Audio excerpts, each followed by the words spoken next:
Símbolos de muerte en una cámara subterránea del Capitolio. George Washington transformado en un dios. Monumentos representativos y sedes de poder de los Estados Unidos alineados con las estrellas en Washington, D.C. Investigaciones secretas del gobierno sobre el poder de la mente. El escritor Dan Brown ha causado un gran revuelo con estas y otras insinuaciones en su provocadora obra de ficción ambientada en Washington, D.C. Examinamos a continuación todos estos secretos y, separando realidad de ficción, nos aventuramos en busca del símbolo perdido.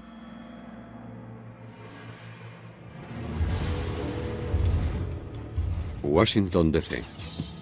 Una ciudad de secretos e intrigas. El perfecto telón de fondo para El símbolo perdido de Dan Brown. La novela nos lleva por las entrañas rara vez vistas de la ciudad y hurga en una misteriosa sociedad secreta. He leído esa obra fantástica, relatada con un gran detalle. Y no es más que eso, fantasía, pero es una obra destacada para los defensores de las teorías conspirativas y es evidente que Dan Brown bebe de esas mismas fuentes. Pero ¿nos está contando Brown la verdad o el Washington, D.C. que nos presenta es un personaje de ficción más? Vamos a estudiar las páginas de El símbolo perdido para separar los hechos de la ficción. En el libro, el edificio del Capitolio de los Estados Unidos es la clave de un misterio que empieza a desvelarse. Es donde el protagonista de la novela, el profesor Robert Langdon, comienza su investigación y donde nosotros comenzamos nuestro examen. En el libro, Langdon dice a sus alumnos que el diseño del Capitolio hunde sus raíces en la sociedad secreta más antigua y extensa de los Estados Unidos, la francmasonería. Esto es un hecho. Un ilustre masón jugó un papel fundamental en su planificación, el primer presidente de los Estados Unidos, George Washington. En mi opinión, Washington merece más crédito del que se le concede en cuanto al trazado y aspecto de la ciudad de Washington. Él aprobó los planos, decidió qué planos se utilizarían, decidió que el edificio se construyera con piedra en lugar de ladrillo. Otro hecho que se menciona en el libro es que la ubicación del Capitolio fue sugerida por un francés, el urbanista mayor Pierre L'Enfant. Esto también es cierto. Yo creo que el plan original era eclipsar a Inglaterra en todos los aspectos, y se decidió que todo comenzara aquí. Pero francamente Washington, D.C. era entonces nada más que plantaciones de tabaco. De hecho, a los diplomáticos británicos se les incentivaba con una asignación tropical adicional para que vinieran a servir aquí, porque se consideraba un destino poco deseable inicialmente. Cuando L'Enfant estaba allí intentando visualizar cómo sería la ciudad, describió esta colina como un pedestal en espera de un monumento. Y aunque L'Enfant no diseñó el Capitolio, sí eligió su ubicación, y Washington estuvo de acuerdo en que aquel era el lugar donde debía levantarse el Capitolio. En la novela, el profesor Langdon sorprende a sus alumnos al decirles que el presidente George Washington colocó la primera piedra del Capitolio en una ceremonia masónica tradicional. Una vez más, el dato es correcto.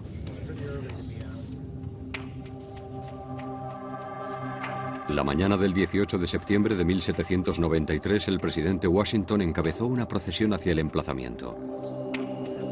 Allí, ataviado con un extraño delantal, dirigió la ceremonia.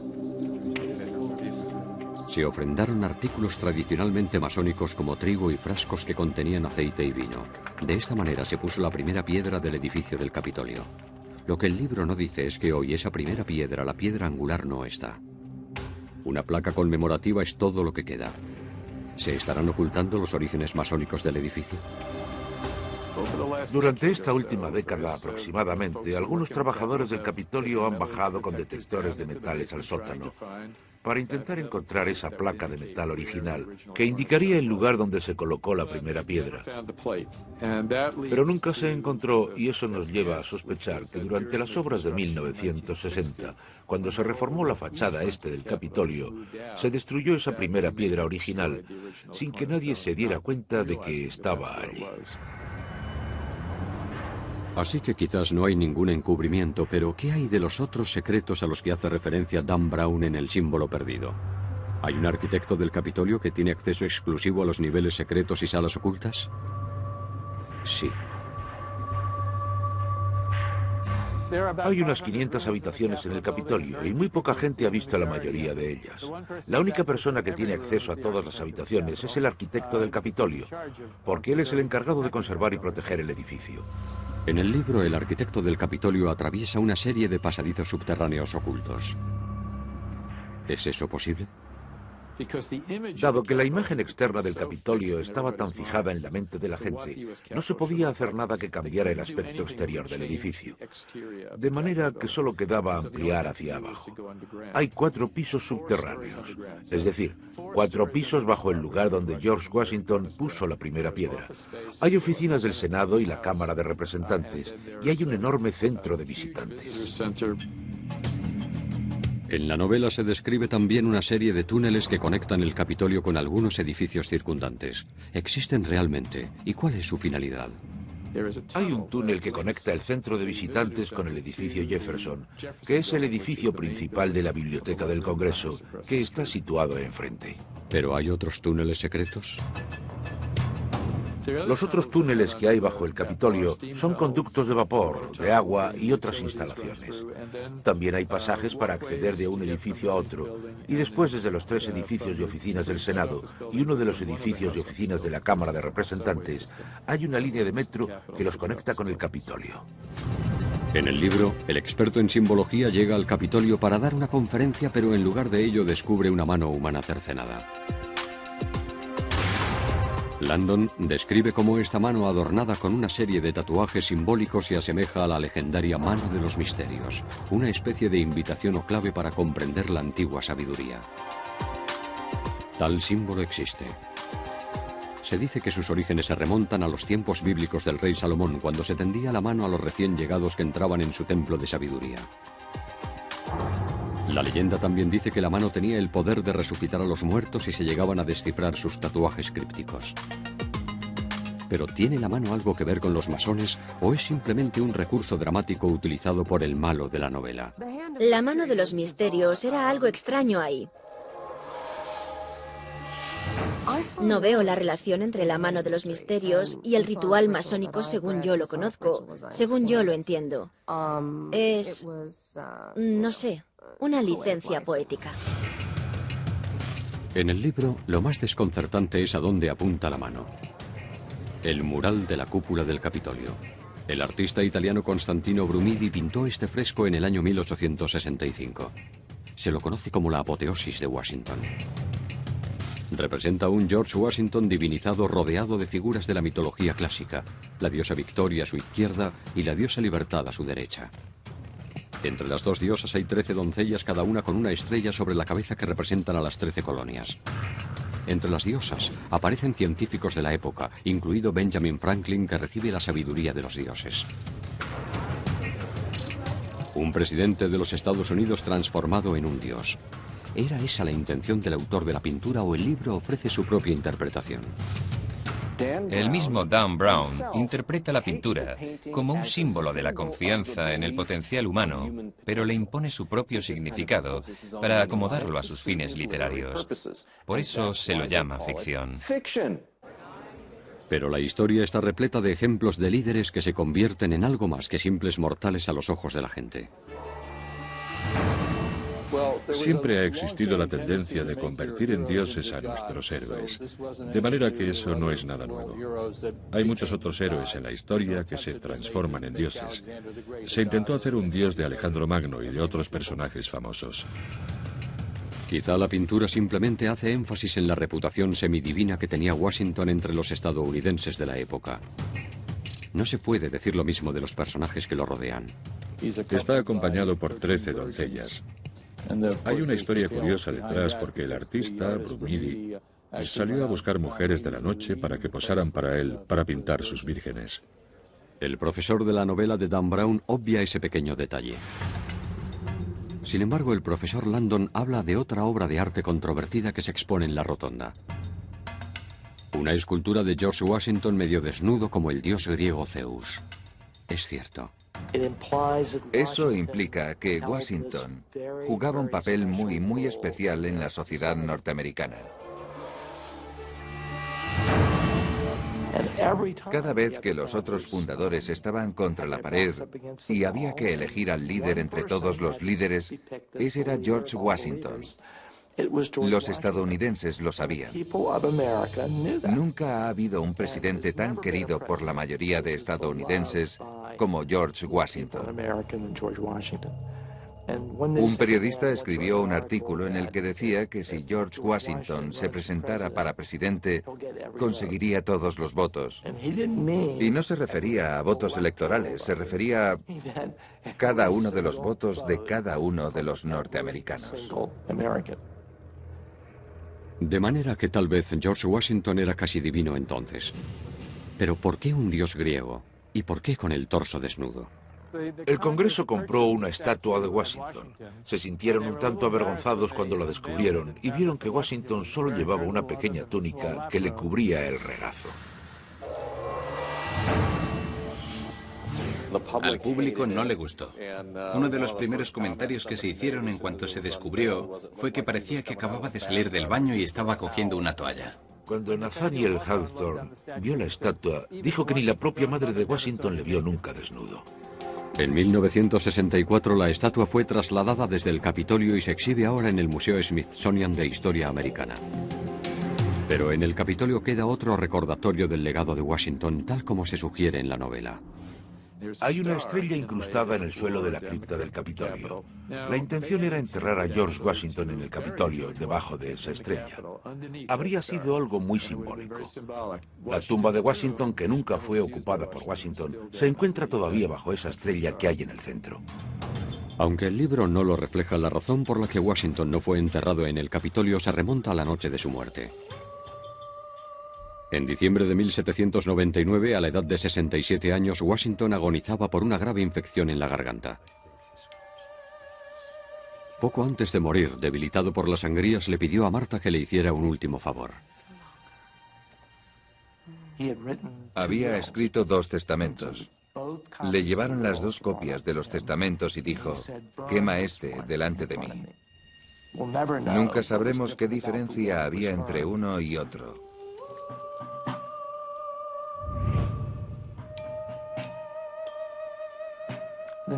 La nación estaba conmocionada. Nadie podía creer que George Washington hubiera muerto. En todo el país se vivió un estado de duelo. Fue enterrado en Monte Vernon, en una ceremonia masónica. Marta estaba tan afectada que no asistió al entierro. Hasta hoy en día hay opiniones enfrentadas sobre si Washington quería ser enterrado en el Capitolio o en Monte Vernon. Washington quería ser enterrado en su panteón en Monte Vernon. Esas fueron sus instrucciones. Eran claras y precisas. Él pensaba acabar en la cripta, en el Capitolio, pero desgraciadamente Marta murió y se ignoró la promesa. La construcción no estuvo terminada a tiempo.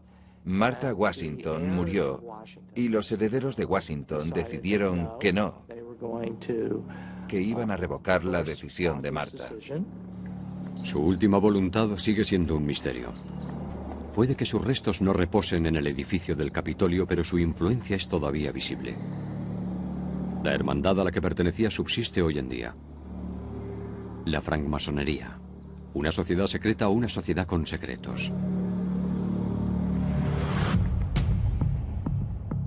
En el símbolo perdido, Dan Brown presenta a la masonería como la sociedad secreta más poderosa de la nación. Estamos en todas partes. Pocas organizaciones pueden presumir de tener 14 presidentes de la nación que han sido miembros. El libro describe una habitación masónica privada dentro del Capitolio. Se la llama la Cámara de Reflexión. ¿Es eso cierto? ¿Existe tal cámara? ¿O el libro ha exagerado la realidad para conseguir un efecto dramático? La cámara de reflexión es real. Por todo el mundo hay logias que las tienen. Muchas logias americanas no la tienen, otras sí.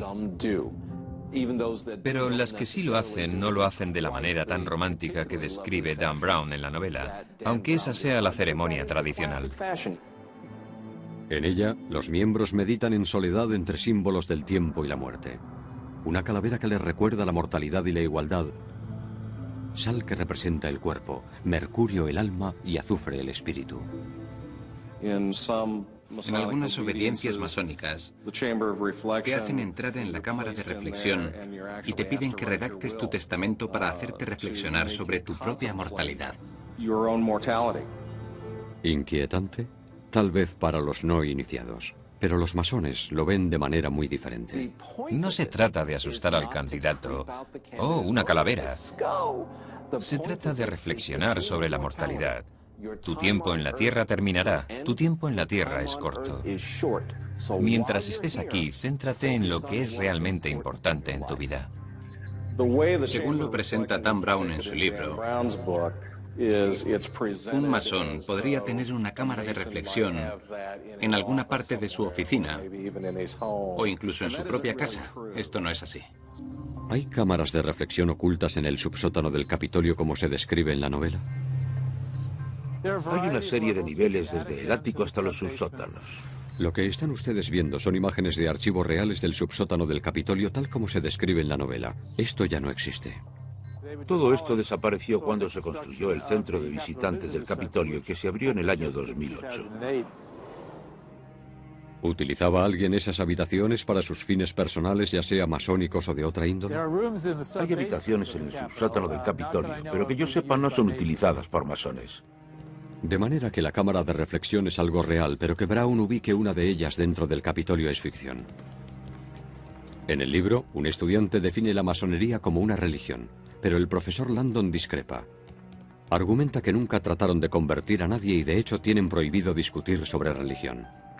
Déjense caer por la logia. Puede que encuentren algo de interés para ustedes, porque los masones no captamos adeptos. Intentamos que el mensaje se transmita de otras formas. Además, al contrario de lo que afirma el villano de la novela de Brown, el dinero no te ayuda a subir de grado en la masonería. Funciona de la siguiente manera. Alguien se hace miembro regular de la masonería y pasa por los primeros 3 grados.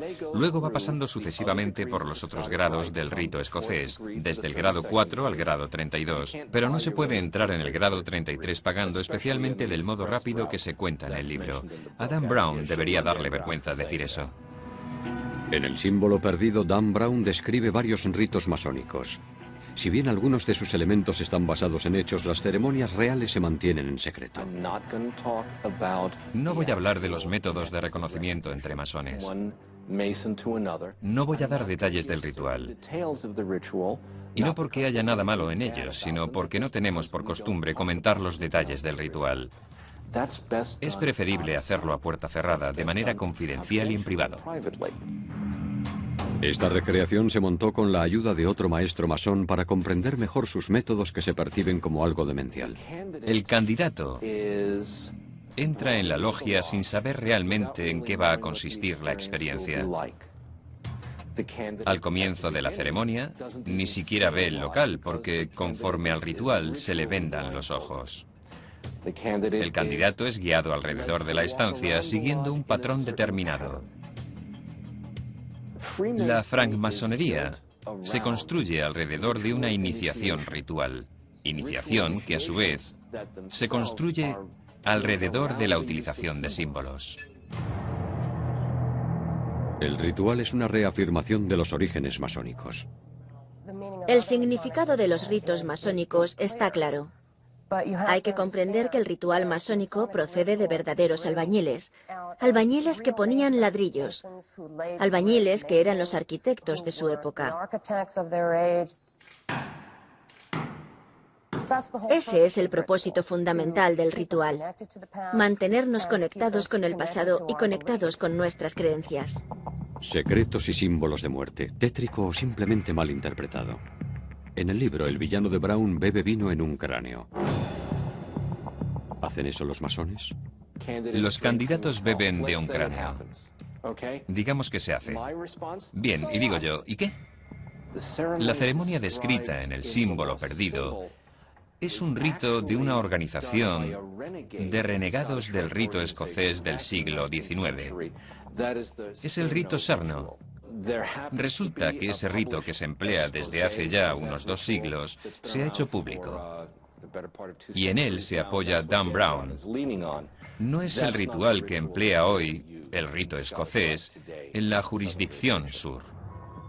Lo único que asusta del ritual es cuando se saca de contexto. Oh, que me corten la garganta si alguna vez rompo este juramento. Que me abran el pecho y dejen expuesto mi corazón. Todo eso es solo teatro. En el libro, un estudiante se refiere a los disparatados rumores que rodean a los masones. Eso es definitivamente cierto. Esa gente debe tener poder, debe tener mucha influencia, y la única razón por la que no vemos cómo ejercen su influencia es porque son muy buenos guardando secretos. Se les acusa de ser extraterrestres reptilianos. Creo que se les acusa de más cosas que a ningún otro grupo. Y creo que en parte el motivo es que el ritual se mantiene en secreto. Y parte del problema es que hasta muy recientemente los francmasones no han respondido a este tipo de acusaciones, lo que les convertía en el blanco perfecto. En el libro, un masón habla de la importancia de guardar sus secretos incluso bajo amenaza de muerte. Eso es cierto. En el siglo XXI, mantener la palabra dada es algo excepcional, ¿verdad? Vemos realities televisivos en los que la base del éxito está en no cumplir la palabra, en clavar al otro un cuchillo por la espalda, en no mantener las coaliciones. Pero así la sociedad no avanza, así no se construye la civilización. De manera que uno de los fines del secretismo masónico es que la persona aprenda a mantener su palabra incluso en cosas insignificantes, con la idea de que eso le formará para mantener su palabra en las cosas importantes. Y como queda reflejado en la novela, aunque los masones guarden gran cantidad de secretos, la masonería es una sociedad muy poco secreta. Como sociedad secreta, los masones hacemos un pésimo trabajo.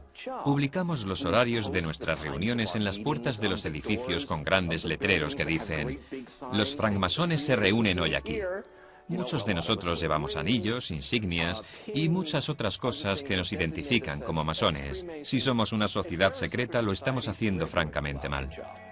Como hemos visto, el libro se toma sus libertades a la hora de hablar de los orígenes y los rituales masónicos. La interpretación que ofrece del celebrado paisaje de la ciudad revela una visión aún más oscura.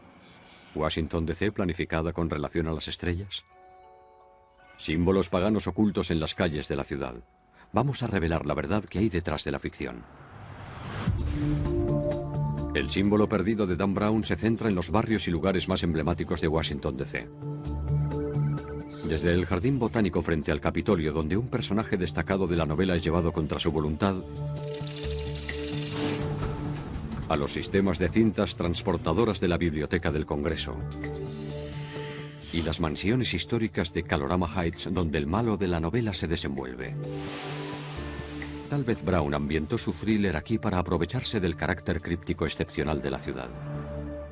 Miren el monumento a Washington. Es como la aguja de Cleopatra. Es un monumento de estilo egipcio que aparece en medio de Washington, D.C. El monumento es un obelisco que es un símbolo antiguo. Se remonta al tiempo de los egipcios.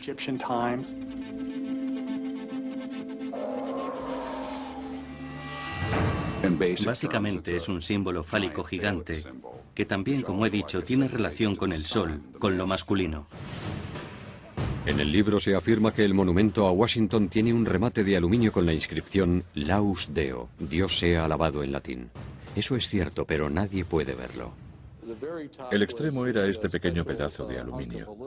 El aluminio era muy valioso cuando se terminó el monumento en 1886. Ahora, en esta época, sería como el oro. Brown también afirma que muchos de los padres fundadores practicaban el antiguo arte de la astrología. Eso es otro hecho. Benjamin Franklin era astrólogo. En el almanaque del pobre Richard se pueden ver sus predicciones, ya sea del tipo atmosférico o sobre personas y cosas así. Thomas Jefferson, en su biblioteca, tenía libros de astrología. El dato es cierto. Los padres fundadores contemplaban la astrología como una conexión entre lo terrenal y lo celestial. También es correcto cuando afirma que las colocaciones de las piedras angulares del monumento a Washington, la Casa Blanca y el Capitolio se programaron para coincidir bajo el mismo signo astrológico, Virgo, aunque se colocaron en diferentes años. En astrología se considera un tiempo propicio para acometer nuevas empresas.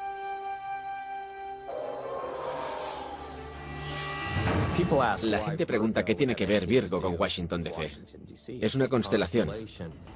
Bien, en realidad tiene que ver con lo sagrado femenino. La mitología, la guerra, la religión, si quiere. Podría definirse como algo pagano que se remonta a la Isis de los egipcios.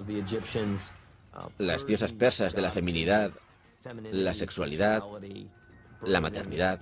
Lo que el libro no menciona es que el signo de Virgo también jugó un papel en la Constitución de los Estados Unidos. Mayor evidencia de que los padres fundadores acudían a la astrología para tomar decisiones importantes. Virgo tiene una gran influencia en los Estados Unidos de América. Nuestra Constitución, 17 de septiembre, ¿verdad? Si se fijan en fechas importantes, descubrirán que Virgo está presente. Si se alinean las estrellas del firmamento con cosas que hay en la Tierra, habrá armonía espiritual y se conseguirán grandes cosas. Bajo la guía de los maestros masones George Washington y Benjamin Franklin, el perito Pierre L'Enfant diseñó la ciudad como se afirma en el libro.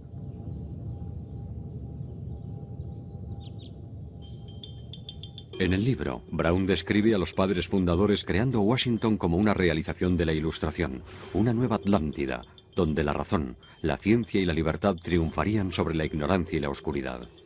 Esto es un hecho. Aunque no se menciona en el libro, George Washington en particular creía que esta capital debía ser tan grandiosa como la más grandiosa del mundo. Washington sentía que tenía que ser una ciudad monumental. Tenía que ser una ciudad a la que la gente respetara, como a las capitales europeas.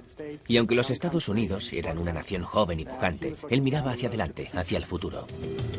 Washington diseñó la ciudad para reflejar la gloria de Atenas y Roma, aquí, en este nuevo mundo. Estamos aquí en los bancos del río Potomac, en Alejandría, Virginia, donde se colocó la primera piedra de la ciudad de Washington en abril de 1791 por los masones George Washington y otros que llegaron aquí para designar esto como el vértice inferior de lo que era entonces un cuadrilátero inclinado. Así. Y ese es el vértice sur. La novela insinúa que el urbanista de la ciudad, Pierre L'Enfant, trazó las calles de manera que se representaban símbolos masónicos. El plano de L'Enfant puede verse como un mapa en Freedom Plaza, una localización fundamental en la historia de ficción. Aquí en el libro, el personaje de Catherine Solomon afirma que el billete de $1 de los Estados Unidos contiene una estrella de Salomón oculta, un símbolo masónico clave. Eso es cierto. Dibujen una línea uniendo las letras MASON y combínenlo con la pirámide. Desde que L'Enfant diseñó la ciudad, la gente no ha dejado de buscar símbolos y significados. Hay nuevas interpretaciones en curso y muy controvertidas. Todo esto se menciona en el libro de Dan Brown. Cuando se mira el trazado, aparecen signos como un pentagrama. Algunos de los supuestos símbolos, incluyendo el sello de Salomón de 6 puntas, han sido identificados. Y la cruz de los caballeros templarios. Pero mucha gente, incluidos algunos de los estudiantes en el símbolo perdido, ven una intención más oscura. Hay una teoría que dice que el trazado de las calles, la ciudad, el Capitolio y demás, si se miran desde arriba, forman ciertos símbolos satánicos, como un pentagrama invertido. Por ejemplo, hay quien dice que entra dentro del paganismo. Otros van más lejos y afirman que todo esto es satánico. La sola idea de que se han incorporado símbolos satánicos en el trazado de las calles de Washington, D.C., a instancias de los masones, es un completo disparate. La francmasonería no practica ningún tipo de magia. La masonería fue creada por hombres que luchaban contra ese tipo de creencias. El libro también habla de las teorías conspirativas que ven una simbología siniestra en el gran sello de los Estados Unidos. En el reverso hay una pirámide inacabada de 13 niveles de piedras. En el anverso aparecen 13 estrellas dispuestas en forma de hexagrama. Para algunos esos son símbolos masónicos con significado satánico. Otra vez el 13. Quiero insistir en esto. No es un símbolo satánico. No es nada negativo. En realidad, se simbolizan los 13 estados que fundaron esta nación. Los padres fundadores buscaron símbolos que representaran la durabilidad de la nación. La pirámide simboliza fuerza y duración, algo que permanece para siempre. Otro símbolo supuestamente sospechoso es el ojo que todo lo ve, situado encima de la pirámide. Se presenta como un icono siniestro en el intento del villano por exponer los secretos de la hermandad. Para los masones, sin embargo, esto representa el ojo de Dios, un recordatorio de que Él siempre está observando sus pensamientos y sus actos. No hay nada satánico, no hay nada necesariamente pagano europeo en el ojo que todo lo ve. Siempre ha sido un arquetipo universal del sol, o el sol y la luna, durante siglos. Era realmente una declaración positiva. El ojo dentro del triángulo básicamente quería decir, estamos fundando esto bajo la protección de Dios. Es una gran declaración. Los teóricos de la conspiración cuestionan estas ideas sobre el Gran Sello. Pero lo cierto es que los masones no están detrás del ojo o la pirámide en el Gran Sello. De los 3 comités del Congreso y las 14 personas que estuvieron involucradas en el diseño del Gran Sello, solo una de ellas era un francmasón, y ese era Benjamin Franklin. Y ellos detestaban sus ideas. Le decían que sus ideas eran estúpidas. Como bien afirma el experto en simbología de la Universidad de Harvard de la novela de Brown, estas imágenes son símbolos universales que aparecen en muchas culturas y no forman parte de la masonería. No hay nada demoníaco en sus símbolos, sus templos. Ellos solo quieren libertad. Quieren la separación de la Iglesia y el Estado. Quieren la libertad de culto. El libro se ha tomado ciertas libertades al hablar de los símbolos y rituales masónicos, pero va incluso más allá con su enfoque de una nueva ciencia muy controvertida. En la novela de Dan Brown, El símbolo perdido, la científica Catherine Solomon tiene un laboratorio ultramoderno aquí en el centro de apoyo del Museo Smithsonian en Silver Hill, en Maryland. En estas instalaciones, que ocupan más de 46.000 metros cuadrados, se almacenan millones de objetos y especímenes. Pero aquí no hay ningún departamento de noética. Esa parte de la novela, incluida la científica, es solo ficción. Pero sí hay un instituto de ciencias no éticas al otro lado del país, en las colinas del norte de California. Aquí los investigadores realizan estudios sobre las posibilidades de la mente humana. Y el equivalente de la científica de la novela en el mundo real es Marilyn Schlitz. A través de la historia y en todas las culturas ha habido personas que decían tener la capacidad de, utilizando la mente, la conciencia, influir en el mundo físico. Lo que hemos hecho es desarrollar una serie de experimentos para estudiar ese tipo de afirmaciones en un laboratorio bajo condiciones científicas controladas. Aunque Dan Brown nunca visitó el instituto, su personaje de ficción realiza experimentos similares. El experimento de la intención, por ejemplo, trata de determinar si una persona que mira a otra que se encuentra en otro lugar puede afectar a su salud física. El sujeto es conectado a un encefalógrafo en una sala de aislamiento especial forrada con plomo. Muy parecida al cubo de aislamiento utilizado en el laboratorio ficticio de la novela de Dan Brown, esta habitación está insonorizada y aislada de forma que ninguna onda de radio puede penetrarla, así que no es posible hacer trampa. La imagen en la pantalla va cambiando aleatoriamente entre tomas en directo del sujeto y del espectador. Cada vez que aparece la imagen del sujeto, el espectador intenta enviar pensamientos de afecto y consuelo. Así funciona básicamente el experimento. Lo que intentamos averiguar es si es cierto o no que cuando se centra la atención en una persona distante, su fisiología se despierta. Más o menos como si oyera su nombre susurrado, por ejemplo. Y cuando no se la mira, esa reacción desaparece. Esa es la esencia del experimento. El sujeto desconoce cuándo su imagen aparece en la pantalla, de manera que no puede tratarse de una reacción a un estímulo físico. Al igual que la científica de ficción de la novela, los investigadores han descubierto una relación significativa entre los pensamientos sanadores del espectador y una reacción fisiológica del sujeto. Hemos visto esos mismos efectos repetidamente en diferentes laboratorios, así que hay algo ahí. La pregunta ahora es, ¿y qué? ¿Tiene esto algún efecto curativo? Lo asombroso es que el efecto tiene lugar sin ninguna conexión física. Si no es una señal y nada ha podido viajar de aquí hacia allí, tiene que ser alguna otra cosa. De manera que hasta ahora la única explicación que tenemos es que nuestras ideas del modo en que se conecta el espacio entre esas dos personas no son del todo correctas. Aunque no se menciona en el libro, este concepto ha gobernado la ciencia occidental desde el siglo XVII, cuando el filósofo y matemático francés René Descartes hizo un pacto con la Iglesia para evitar la persecución. La Iglesia dijo, de acuerdo, les dejamos hacer ciencia, no les consideraremos herejes. Pero haremos un pacto. Ustedes estudian los aspectos físicos, pero el alma y la conciencia serán asunto nuestro. Y todavía estamos viviendo el legado de ese pacto político en el que, en efecto, la ciencia cree que el único aspecto relevante en la investigación es el aspecto material y físico. Un experimento no mencionado en la novela sugiere que podríamos ser capaces de adivinar el futuro.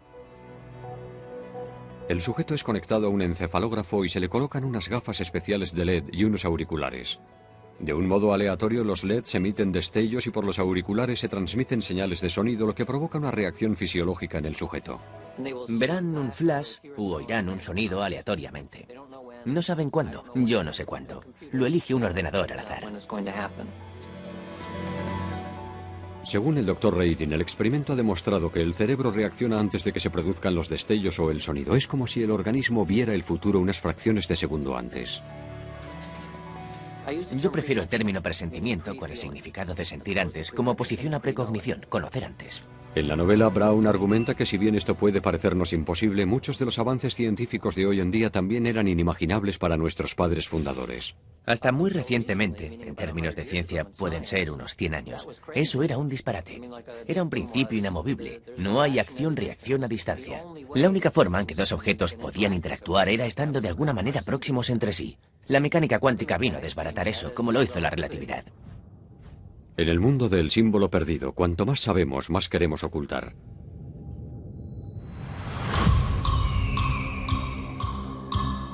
En un momento crítico de la novela, la vida de un personaje principal pende de un hilo. Para salvarse le pregunta a un extraño: ¿no hay ayuda para el hijo de la viuda? La frase es en realidad una señal masónica secreta de socorro. El libro hace referencia a una obra ceremonial real que representan solo los masones de más alto grado. La ceremonia hunde sus raíces en la tradición masónica más antigua y es considerada el ritual masónico más sagrado. En dicha obra aparece un personaje, Hiram Abiff, el maestro constructor del templo del rey Salomón, enfrentándose a un grupo de ladrones. Los ladrones amenazan con quitarle la vida si Hiram no les revela una contraseña secreta. Hiram se niega y cuando lo están matando exclama: ¿no hay ayuda para el hijo de la viuda? Hoy, el coraje de Hiram y la fidelidad a su palabra de no revelar el secreto es un principio básico para todos los masones. Otro grupo cuya existencia misma depende de códigos y cifras es la Agencia Central de Inteligencia. En el símbolo secreto, un director de seguridad de la CIA irrumpe en el Capitolio y toma el mando. ¿Es cierto que la CIA tiene la autoridad suficiente para tomar las riendas con la excusa de que se trata de un asunto de seguridad nacional?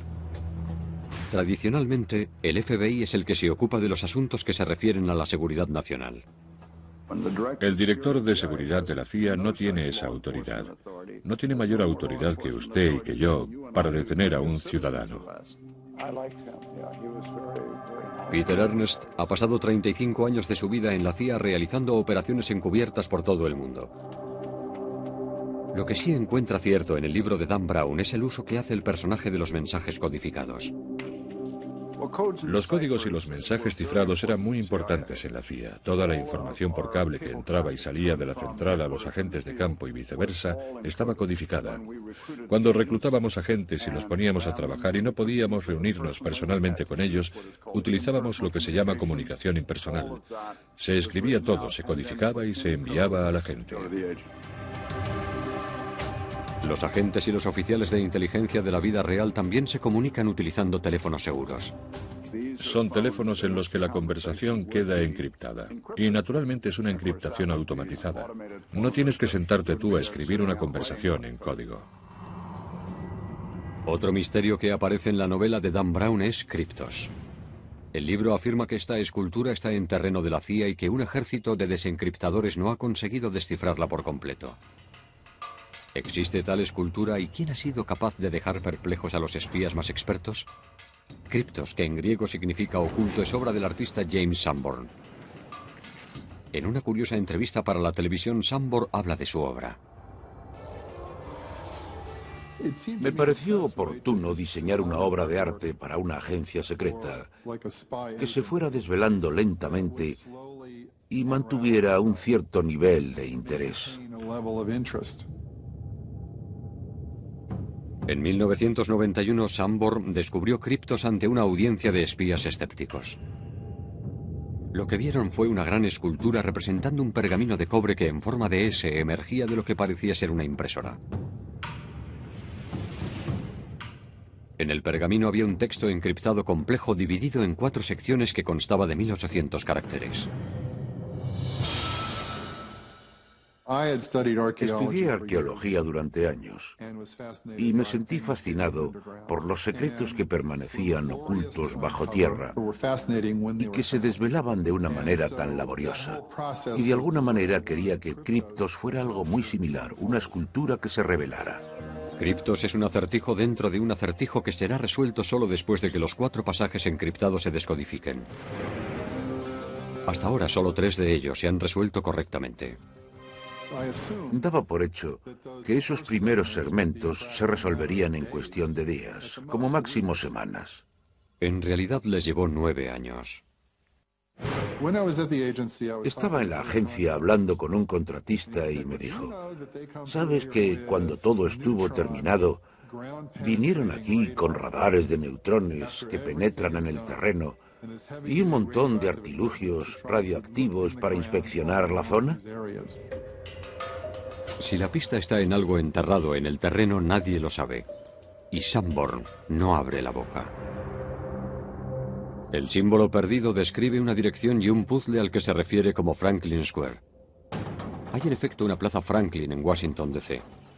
Y hay en efecto un puzzle creado por Benjamin Franklin, también llamado el cuadrado mágico de Franklin.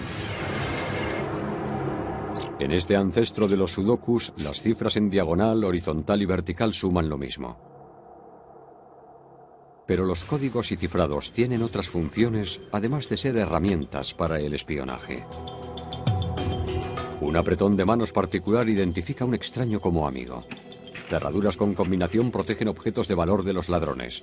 Y como describe el libro, se dice que códigos y cifrados guardan los secretos del conocimiento de los místicos. De hecho, el título inicial de El símbolo perdido hacía referencia a un antiguo texto críptico conocido como La llave de Salomón. La llave de Salomón es el título de un manual de magia medieval. Llave en el sentido de manual de magia ritual. A lo largo de los años son muchos los que han afirmado que han descifrado los códigos y que dominan los secretos de la magia negra de Salomón. En el libro de Dan Brown, el villano está inspirado en Aleister Crowley, un hombre que afirmaba haber descifrado los secretos de la llave de Salomón. Este hombre existió. Aleister Crowley, una de las figuras más famosas de la magia ritual del siglo XX, está descrito muy fielmente. El propósito básicamente es obtener poder. Su deseo, su objetivo, es convertirse en un dios oscuro que domine a los demonios. Es lo que él quiere conseguir con el poder, que espera, le será otorgado por su observancia ritual. A finales del siglo XIX, Crowley ganó notoriedad utilizando amuletos y talismanes de influencia salomónica en rituales ocultos exacerbados por el sexo y las drogas. Crowley escribió libros y viajó por todo el mundo dando conferencias donde detallaba sus secretos místicos y astrológicos. La jerarquía de la Iglesia consideraba a Crowley un hereje y lo calificó como el hombre más perverso del mundo.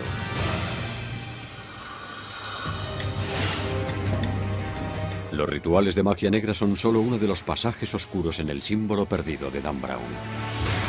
Las conspiraciones secretas juegan otro importante rol, incluida una que amenaza con desgarrar el tejido mismo de la nación. En el símbolo perdido de Dan Brown, el malo de la novela cree que una vez alcance el grado más alto de la masonería, todos los secretos le serán revelados. ¿Es uno de ellos la creencia de que los masones se convierten en dioses como muestra la imagen de George Washington en la bóveda de la rotonda? Me quedé completamente pasmado cuando leí todo aquello sobre la apoteosis, la idea de, no sé, personas convirtiéndose en dioses. Tengo que decir que eso no es algo que se enseñe en la francmasonería. No es que vaya en contra de las enseñanzas masónicas, es que simplemente no es algo que se diga. Dan Brown parece haber tomado prestada la idea de la religión mormona. En la doctrina de los santos de los últimos días, un aspecto central es que los individuos, si hacen pactos con Dios de cierta naturaleza, en un cierto lugar, mediante la intervención de cierta autoridad, y viven conforme a ellos, en algún momento después de la muerte pueden ser elevados al estatus de deidad. Y eso es parte de la herencia de la humanidad. Eso es lo que Dios está diciendo cuando dice, os hago coherederos con Cristo. Esta controvertida doctrina ha causado escepticismo a muchos, pero lo cierto es que la creencia se remonta a los primeros cristianos. En los primeros días de la Iglesia cristiana hubo líderes importantes que afirmaban cosas como que Dios se hizo hombre para que el hombre se hiciera Dios. No hay muchas maneras de interpretar eso.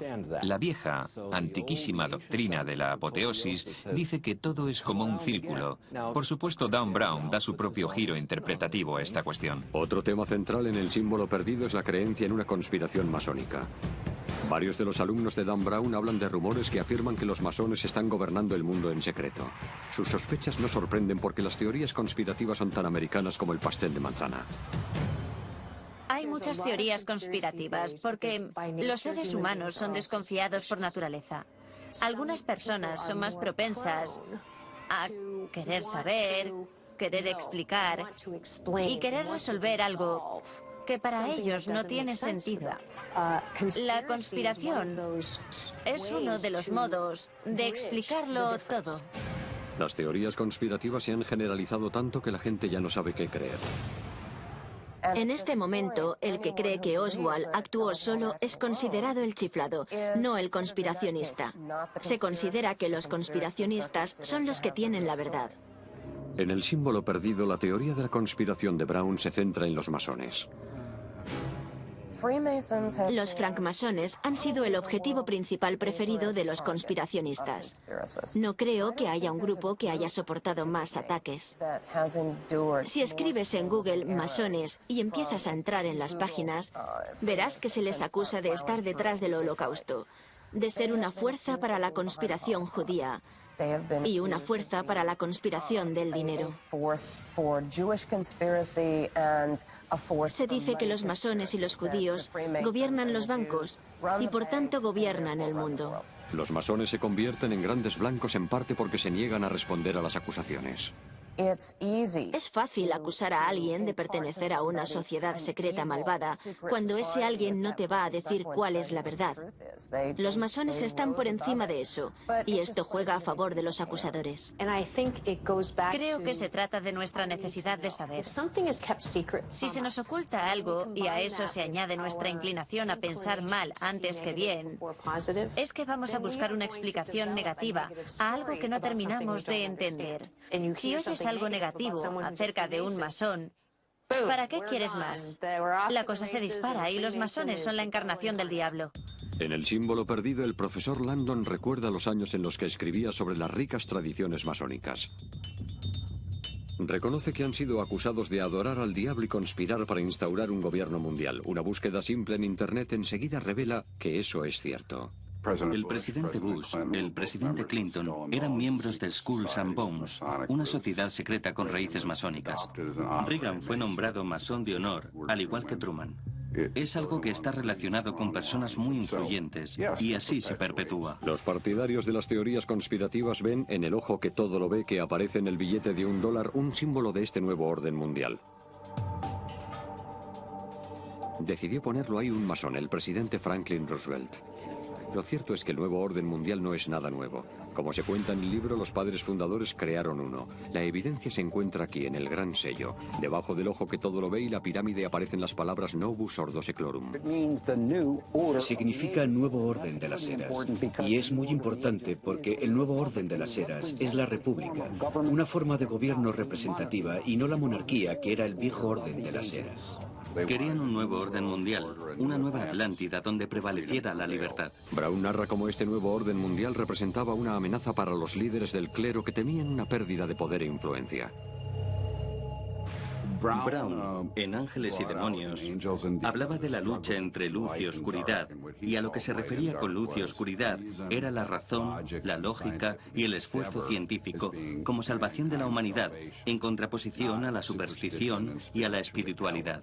Desde entonces, los grupos religiosos han contraatacado afirmando que los masones en realidad solo buscaban una nueva forma de dominación mundial. El comunismo sería un ejemplo perfecto en la época moderna. La religión queda abolida. La espiritualidad es vista como una superstición. El Gran Hermano y el gobierno cuidarán de nosotros desde la cuna hasta la tumba. En la hermandad se bromea diciendo que a ver cuándo organizamos el Fish and Chips para discutir el plan de dominación mundial. No vamos a apoderarnos del mundo. La creencia en estas y otras conspiraciones está muy arraigada en los Estados Unidos porque en ocasiones resultan ser ciertas. En el símbolo perdido de Dan Brown, oficiales de la CIA interceptan conversaciones telefónicas y correos electrónicos. ¿Qué hay de realidad en esto? ¿Nos espían como a los protagonistas de la novela? Casi todos llevamos encima un teléfono móvil.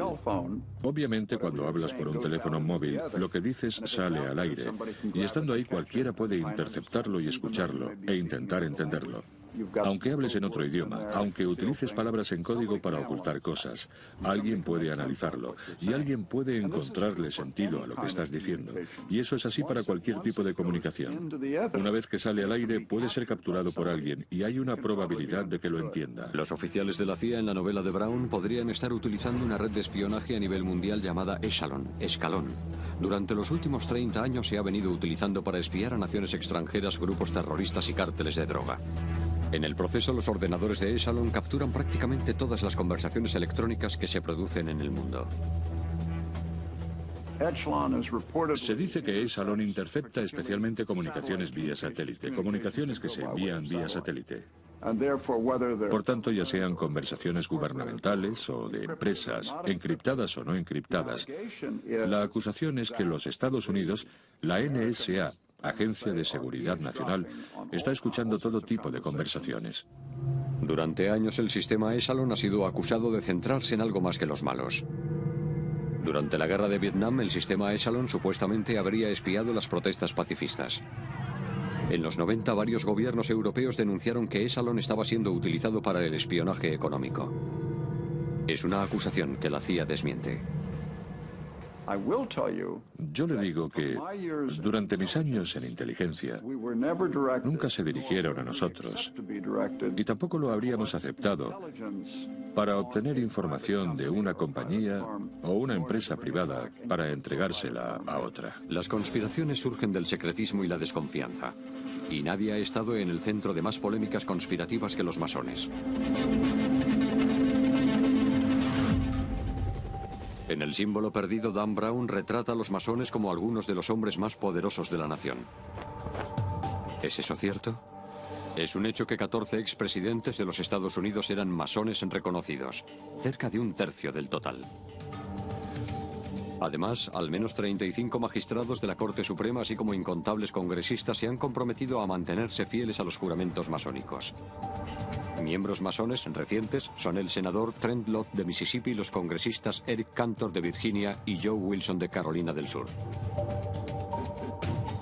Es asombrosa la participación de la francmasonería en la historia y la gran cantidad de nombres, de todos conocidos, que han sido miembros de la hermandad. En el libro, Brown afirma que la francmasonería, llamada también el oficio, hunde sus raíces en los canteros que construyeron las grandes catedrales de Europa. Lo que el libro no dice es que para construir esas obras maestras de la arquitectura, los albañiles necesitaban conocer los últimos métodos científicos de la época en lo referente a la física, la geometría y las matemáticas. Esta conexión íntima con el poder religioso y el seglar permitió a los masones como grupo desarrollar una perspectiva única.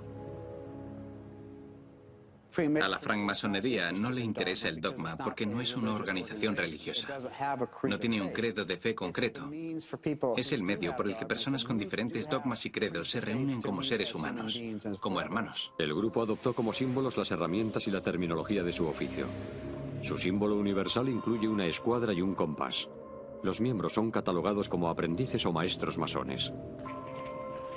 Se reúnen en una logia, una palabra derivada de los edificios temporales que los maestros canteros levantaban en los lugares de construcción. El profesor de la novela es conducido al George Washington Masonic Memorial. ¿Existe tal lugar? Sí. Es una edificación de 101 metros de altura que se encuentra en Alejandría, Virginia. Se empezó a construir en el año 1922 en honor a George Washington, que había sido venerable maestre de la logia de Alejandría. En la novela, el profesor Langdon compara a la masonería con una empresa moderna. La empresa mantiene en secreto sus métodos y la masonería sus rituales.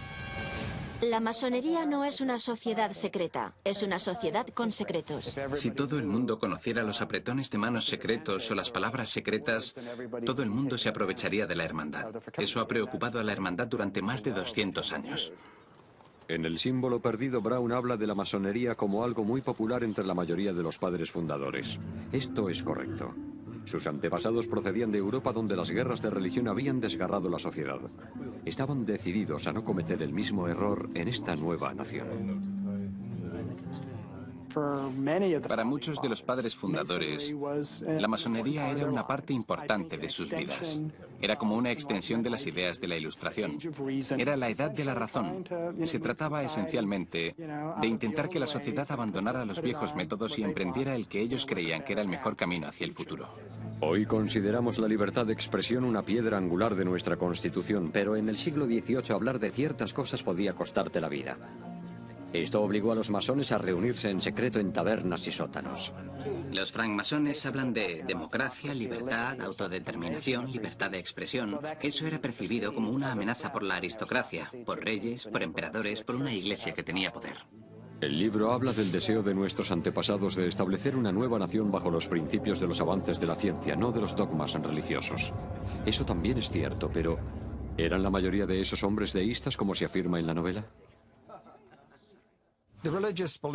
Los padres fundadores eran por lo general deístas. Creían que había un Dios, pero no apoyaban ninguna religión en particular. Por esta razón, como se afirma en la novela, esta idea se plasmó en uno de los principios básicos de los Estados Unidos: la separación entre Iglesia y Estado. Lo que también se menciona en el libro es que la misión emprendida por los masones de construir una nueva sociedad ilustrada no fue una tarea fácil. Otros grupos como los Caballeros Templarios y los Rosacruces tuvieron ideas similares, pero fueron aplastados por los poderosos grupos eclesiásticos. El libro también describe cómo durante siglos en Europa líderes de las iglesias fuertemente relacionados afirmaban hablar en nombre de Dios y exigían fidelidad a sus creencias y principios. Pensadores científicos avanzados como Isaac Newton y Leonardo da Vinci se vieron obligados a ocultar gran parte de sus trabajos para no ser tachados de herejes. Eso es cierto. Cualquiera que planteara diferentes teorías científicas sobre lo que ocurría fuera de nuestro planeta podía perder la vida. Algunos de ellos fueron quemados en la hoguera. La novela también está en lo cierto cuando dice que los masones rechazan el dogma religioso. El único requisito es creer en un poder superior, no en un dios específico. Lo que hace la francmasonería es estimular al hombre en su fe, no animarle a que imponga su fe a los demás. Lo que están diciendo básicamente, y es lo que odian los fundamentalistas, es que hay diferentes caminos para llegar a un mismo destino. Esa amenaza se convierte en realidad con la firma de la Declaración de Independencia en 1776. Declarando la independencia, estos hombres lo arriesgaron todo por un concepto nuevo llamado libertad. Esta vez, el sueño se hizo realidad y en 1878 muchos de los principios básicos masónicos se convirtieron en partes integrantes de la Constitución de los Estados Unidos. Según Brown, la mitad de los firmantes de la Constitución eran masones. Los masones, sin embargo, creen que la cantidad está más cercana al tercio.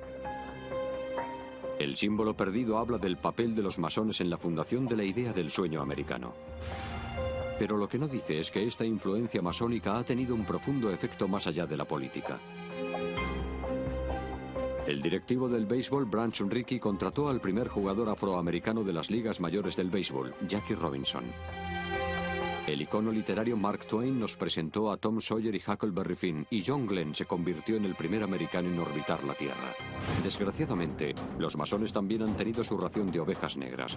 El traidor Benedict Arnold, J. Edgar Hoover, controvertido director del FBI, e incluso se rumorea que el despiadado dictador comunista Joseph Stalin era masón. Su conexión con los centros de poder provocó que muchos se preguntaran si los masones realmente tendrían secretos siniestros. El hecho de que los masones persiguieran un sistema de creencias más elevado no hizo nada para detener a sus enemigos. La batalla entre la luz y la oscuridad estaba a punto de comenzar.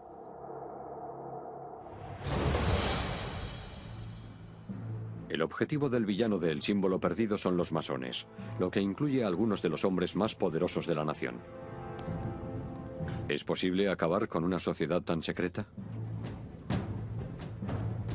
El secretismo asociado con la masonería ha alimentado la desconfianza y el miedo entre los no pertenecientes a la sociedad desde la fundación del país.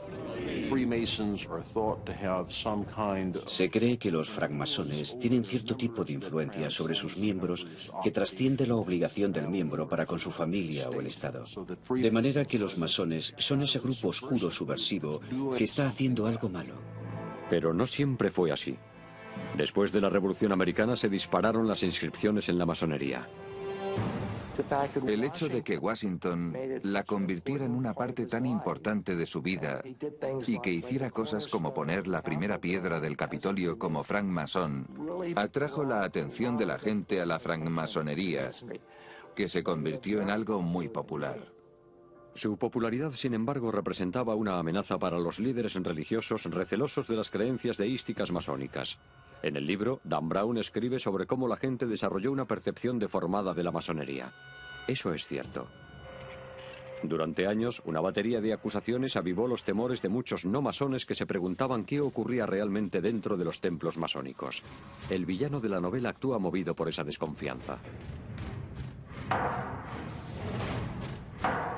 Todo lo secreto genera desconfianza, especialmente en una república donde se afirma que todos somos iguales y en la que como estadounidenses siempre hemos defendido la transparencia.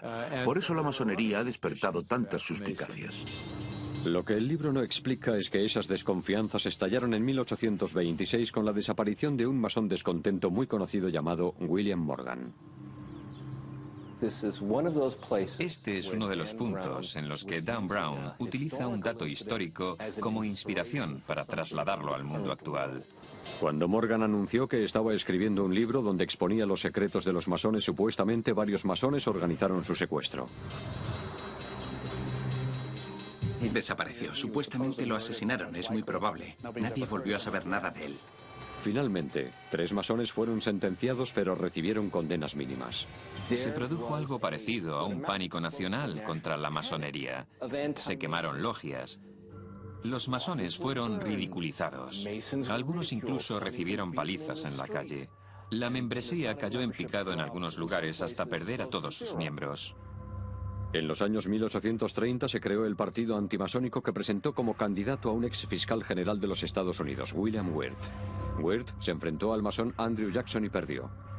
Pronto se convirtió en una anécdota en la historia. Pero más de un siglo y medio después, William Wirt volvió a ocupar los titulares. Alguien entró en la cripta de Wirt y se llevó su calavera. No se supo nada más del asunto hasta que casi 30 años después un informante anónimo afirmó estar en posesión de la calavera. El informante anónimo colgó y no volvimos a saber nada hasta un año después. La siguiente llamada que recibimos en relación con William Wirt la realizó el concejal de Washington D.C., Jim Graham, que nos informó de que le habían entregado la calavera y le habían pedido que se asegurara de devolverla al lugar al que pertenecía. Nunca se descubrió con qué finalidad se había robado la calavera de Wirt. Tal vez fuera utilizada en rituales extraños, tal vez se trató simplemente de una gamberrada de estudiantes. William Wirt se convirtió en un símbolo del sentimiento antimasónico que continuaría asediando a la sociedad secreta. Pero durante ese tiempo un nuevo grupo masónico conseguiría el poder, el rito escocés, el mismo grupo que se retrata en El símbolo perdido de Dan Brown. Según algunos tenían un lado oscuro y levantaron muchas sospechas, sospechas que constituyen el núcleo de la novela. El símbolo perdido comienza con una escena aquí, en el edificio masónico La Casa del Templo en Washington, D.C. La novela describe esta estructura colosal como una réplica del templo del rey Mausolo, el mausoleo original. El libro también afirma que el mausoleo contiene los restos de 2 líderes masónicos. En efecto, eso es cierto. La novela describe el edificio. 2 esfinges de 17 toneladas, columnas gigantescas de 10 metros y una enorme puerta de bronce. La novela también dice que sobre el enorme altar del templo hay una claraboya. En realidad, estas descripciones son exactas. Esta es la sede del grupo masónico más poderoso de la nación, la jurisdicción sur del rito escocés. En el símbolo perdido, el profesor Langdon se encuentra cara a cara con este busto de Albert Pike, un hombre al que muchos consideran la persona más famosa de la que menos se ha hablado. Albert Pike probablemente sea uno de los hombres de letras menos conocidos y, sin embargo, más influyentes que haya conocido nunca este país. Albert Pike era el Howard Stern, el gran provocador de la francmasonería. Albert Pike es probablemente uno de los francmasones más incomprendidos del mundo. Ha sido vilipendiado muchas veces por individuos que son fundamentalistas. Lo que en la novela no se menciona es que Albert Pike es uno de los hombres enterrados en el interior del templo. ¿Pero por qué? ¿Por qué los masones guardarían los restos de alguien tan vilipendiado en su templo? Realmente es una figura oscura. Yo suelo referirme a él como un Francis Bacon oscuro. Era un hombre enorme. Medía más de 1,80 m. Pesaba unos 100 kilos. Era un matemático, lingüista, jurista, orador, poeta muy brillante, y estableció unos rituales bastante exóticos para la masonería avanzada. Junto a George Washington, Albert Pike es considerado uno de los masones más influyentes de todos los tiempos. Después de los movimientos antimasónicos de los años 20 y 30 del siglo XIX, Albert Pike, casi sin ayuda, rejuveneció a los masones. Revisó y reorganizó los rituales masónicos y preparó una vista general de sus principios fundamentales en su libro aparecido en el 1871, Moral y Dogma. Como cabeza del rito escocés en Washington, la influencia de Pike se extendió por todo el gobierno federal. Tenía una red asombrosa de personas a su entera disposición. Estaba muy bien conectado con el Capitolio. Era querido por muchos y temido por muchos otros al mismo tiempo. Estas conexiones masónicas demostraron ser muy útiles para Pike a raíz de un grave escándalo. Durante la Guerra Civil, Pike fue acusado de crímenes de guerra mientras servía como general de brigada en el ejército de los Confederados, pero después de la guerra fue perdonado. El presidente Andrew Johnson le concedió el perdón formal en Washington, D.C. durante una ceremonia ritual masónica. Pike devolvió el favor haciendo a Andrew Johnson masón de alto rango del rito escocés. A menudo se dice que Johnson concedió el perdón a Pike porque era un subordinado del gran comendador. Hubo otros rumores. Como Brown menciona en su novela, los masones han sido acusados de muchas supuestas conspiraciones. Una de ellas involucraba a Pike como líder de un grupo secesionista sureño clandestino conocido como los Caballeros del Círculo Dorado. La idea era oponerse al poder y la influencia de los Estados Unidos en Norteamérica por todos los medios posibles, derrocando al gobierno en 1860, dividiendo al país y provocando la guerra civil. Después de la guerra civil, otros rumores vincularon a Pike con un grupo aún más controvertido, el Ku Klux Klan. En mi opinión, esos individuos son los mayores fabuladores de los que he tenido noticia. Y me molesta mucho que hagan afirmaciones como que Pike era miembro, uno de los miembros fundadores que crearon el Ku Klux Klan. Mentiras. Los ataques contra Pike continuaron aún después de su muerte. El escritor Dan Brown toca el tema cuando uno de sus personajes describe a los masones como adoradores del diablo. Lo que la novela no menciona es que en 1894 un ex masón contrariado que escribía bajo el seudónimo de Leo Taxil describía a Pike y los francmasones del rito escocés como confabulados con el demonio. Conoció a una mujer que le dijo que era como la ramera, la medium que las logias masónicas utilizaban en sus diabólicas orgías sexuales y ceremonias de magia negra y misas negras a puerta cerrada. El Vaticano lo aprovechó y procuró que se predicara desde el púlpito de todas las iglesias. Taxil fue tan lejos como para decir que Albert Pike creía que Lucifer es Dios. Esto está basado en una cita del libro de Pike, Moral y Dogma, donde Pike se refiere a Lucifer. Los grupos antimasónicos inmediatamente se agarraron a esto como prueba de que Albert Pike era satanista. Básicamente decían que por mencionar a Lucifer era un adorador del diablo. Era un adorador del diablo satánico, el mayor de todos ellos. El Papa de la época escribió edictos que decían específicamente que era un hombre peligroso. Los masones, sin embargo, afirman que Pike utilizaba el nombre de Lucifer con su significado original latino, que es portador de luz. No se refería a Satán, se refería a una estrella, se refería a la estrella Venus. No se trata de adoración al diablo ni adoración a Satán. A lo que él se refería con eso era a la luz, la iluminación a través de la lógica, de la razón y de la ciencia. Leo Taxil finalmente se retractó diciendo que se lo había inventado todo, pero el daño ya estaba hecho. Hasta hoy en día, a los telepredicadores como Pat Robinson les encanta sacar a Pike de su pequeña bolsa de herramientas para demostrar que la francmasonería es parte de una conspiración mundial y que realmente los masones adoran al diablo. Tal como Pike fue acusado de controlar a los masones, el gobierno de los Estados Unidos es sospechoso de estar implicado en el control de la mente. En El símbolo perdido, la científica de ficción de Brown habla de cómo los investigadores militares llevan tiempo estudiando la manera de aprovechar los poderes de la mente. Menciona programas del gobierno donde se estudiaban la percepción extrasensorial y la visión remota, una especie de viaje telepático mental. Esto está basado en un experimento militar real en el cual a un voluntario se le pidió que describiera una localización dentro de la Unión Soviética. Solo se le dieron las coordenadas geográficas, pero hizo un dibujo que tenía una similitud asombrosa con el lugar real al otro lado del mundo.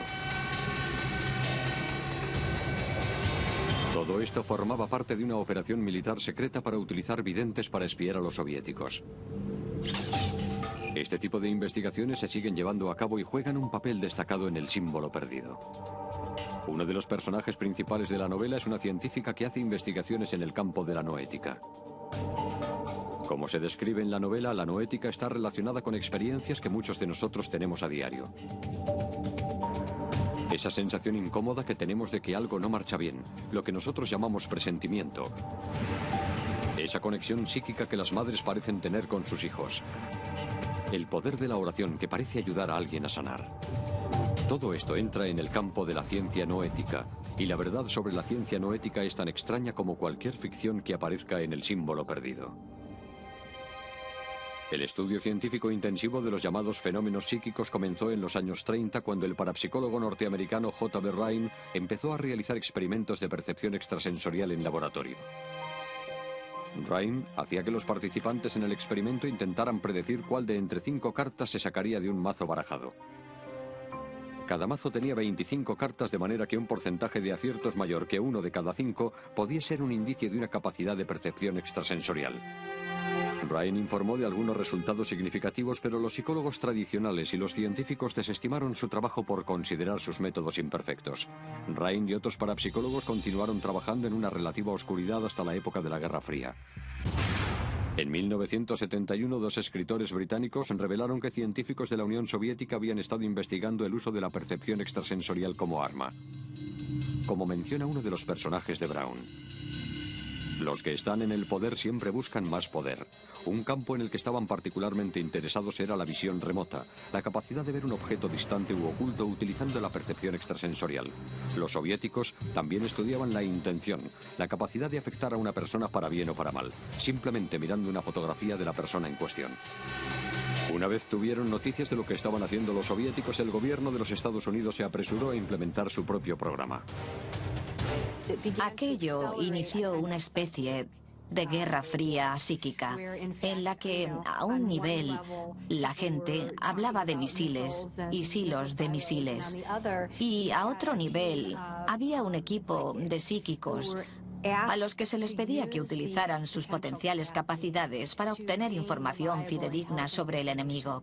El nombre en clave del programa de los Estados Unidos era Stargate y fue un proyecto financiado por la CIA y la Agencia de Inteligencia de la Defensa. La científica de noética de la novela establece conexiones entre su propio trabajo y el del Stargate de la CIA.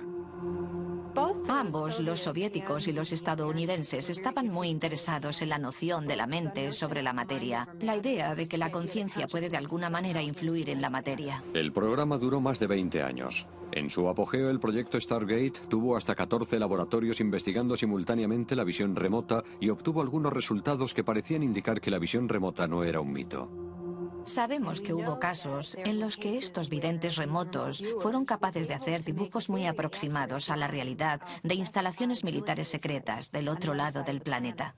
A pesar de estos resultados prometedores, algunos políticos y altos mandos militares se oponían a financiar con el dinero de los contribuyentes este tipo de investigación. En 1995 la CIA puso fin al proyecto de 20 millones de dólares, pero los militares continuaron utilizando videntes para obtener información. Durante la operación Tormenta del Desierto se recurrió a videntes remotos para intentar localizar misiles escudo ocultos, además de almacenes de armas químicas y biológicas. Hoy, el gobierno asegura que no realiza ya este tipo de investigaciones.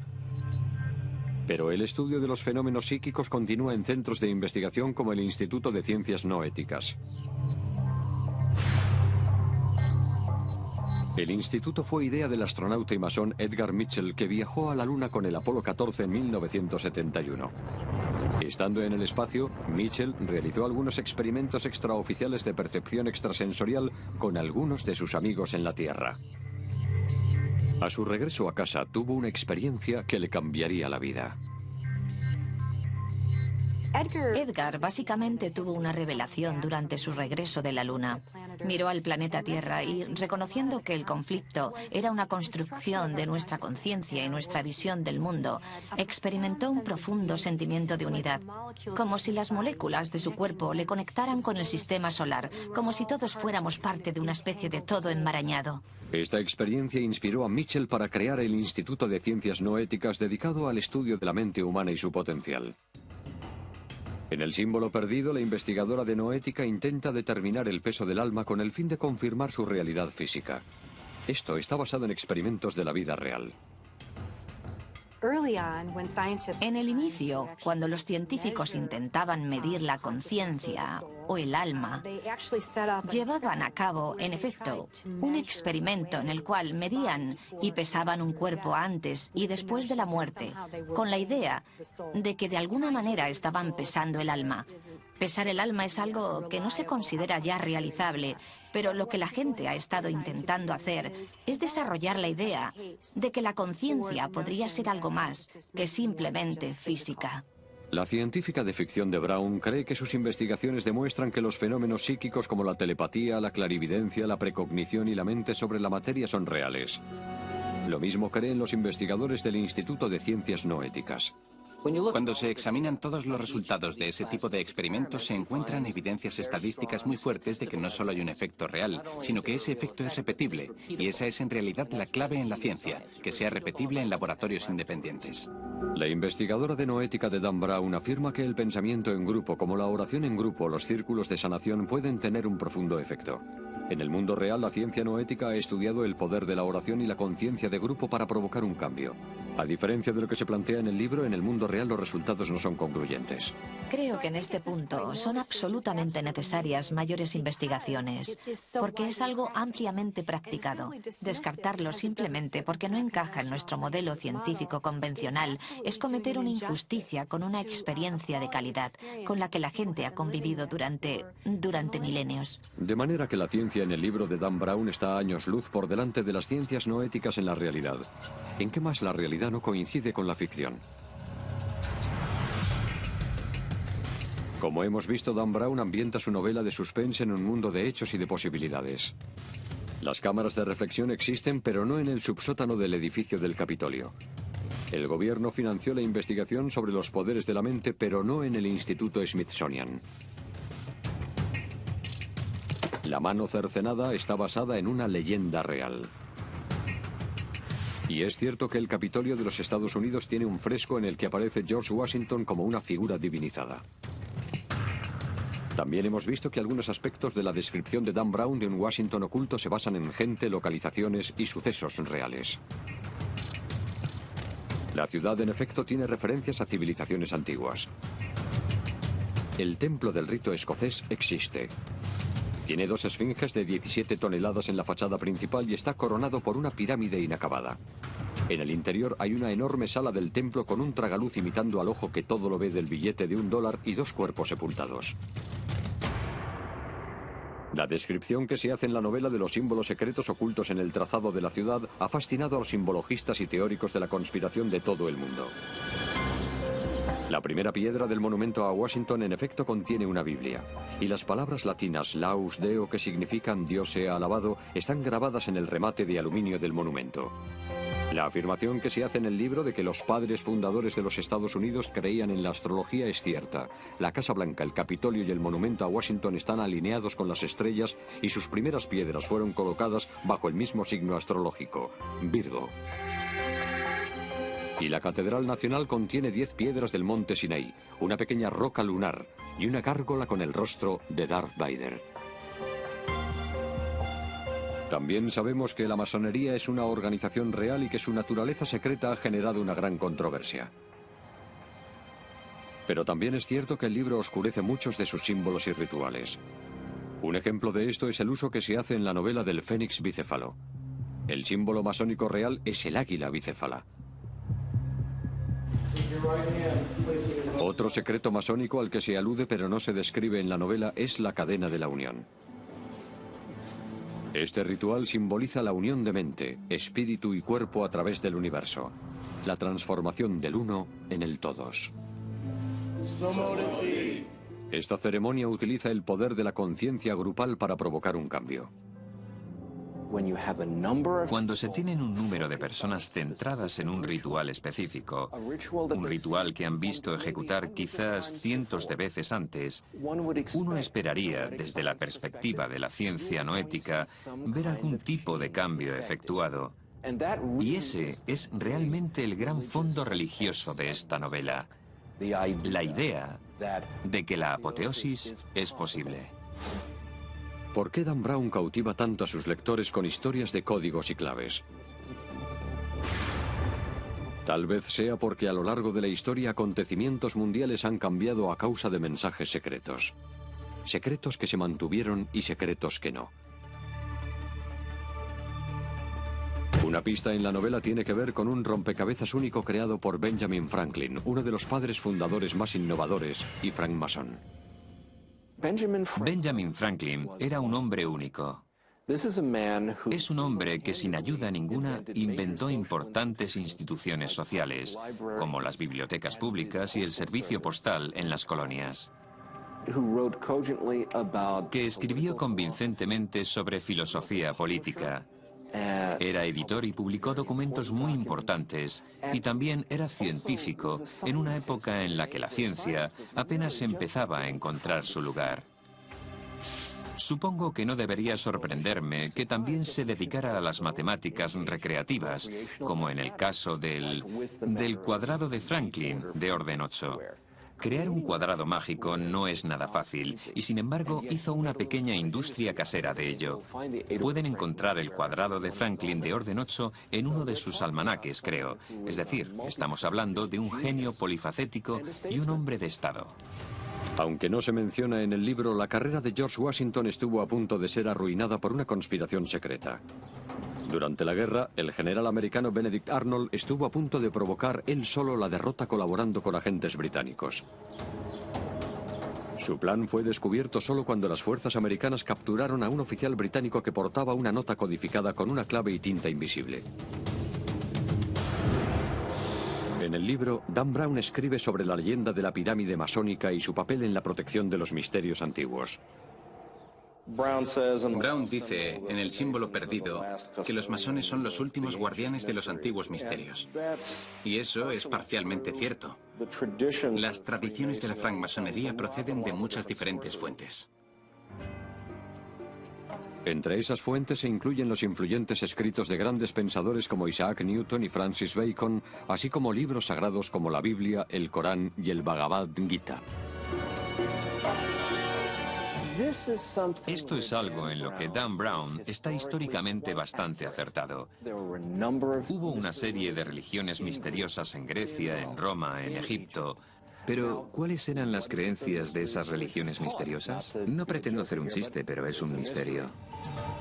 En El símbolo perdido, Brown habla del inmenso poder de la Biblia de transformar para mejor, pero también advierte del peligro de interpretar literalmente su prosa críptica. Los padres fundadores insistieron en la separación de Iglesia y Estado. Por la misma razón, los masones ponen tanto empeño en eliminar todo dogma religioso de sus rituales y creencias.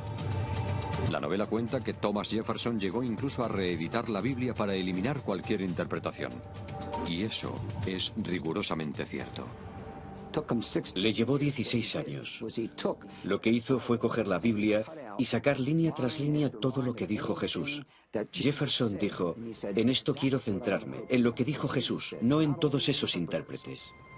En lo que El símbolo perdido se equivoca, sin embargo, es cuando afirma que la Biblia de Jefferson se entregaba a todos los nuevos miembros del Congreso durante la primera mitad del siglo XIX. Eso ocurrió en el siglo XX. Un tema importante en El símbolo perdido es la idea de la transformación. El villano de la novela de Brown utiliza los tatuajes como una declaración de poder. En la cámara de reflexión, un reloj de arena simboliza el efecto transformador del tiempo. Y una científica no ética habla de la capacidad de la mente de transformar células cancerosas en células sanas. En El símbolo perdido de Dan Brown se habla de la transformación en dos sentidos. Uno es una especie de fanatismo que es muy excluyente y que a la larga conduce a una consecuencia negativa. Se puede pensar en la Alemania nazi como un movimiento de transformación. Y por otra parte, si observamos las tradiciones espirituales y de sabiduría del mundo, vemos que esos tipos de transformaciones pueden conducir a un florecimiento de nuestro potencial humano. Tal como El símbolo perdido ilustra, los padres fundadores comprendieron ese vínculo con el pasado. Juntos forjaron una nación, una nueva Roma, que incorporaba esas creencias. Hay algo que une a todos los masones: la búsqueda de la luz. Buscan la sabiduría, la verdad. Intentan hacer de sí mismos mejores personas con esa búsqueda de la luz. Como hemos visto, la novela utiliza hechos reales para crear una gran obra de ficción. Pero en ocasiones el mundo real es tan fascinante como uno imaginario.